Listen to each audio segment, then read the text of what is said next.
Super 8 পর্ব শুরু হতেই বিশ্বকাপের সেমিফাইনাল সূচি নিয়ে শুরু হয়েছে নতুন জল্পনা। পাকিস্তানের সেমিফাইনালে ওঠার সম্ভাবনা তৈরি হওয়ায় এই পরিস্থিতির সৃষ্টি হয়েছে। যদি বাবার আজমের দল শেষ চারে জায়গা করে নেয়, তবে টুর্নামেন্টের পূর্বনির্ধারিত সূচিতে বড় ধরনের পরিবর্তন আসতে পারে।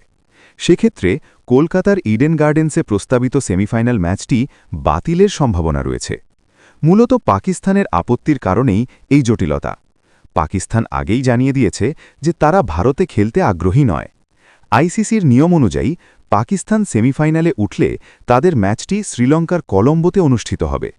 এমনকি সেমিফাইনালে ভারত ও পাকিস্তান মুখোমুখি হলেও রোহিত শর্মাদের কলম্বোতেই খেলতে যেতে হবে।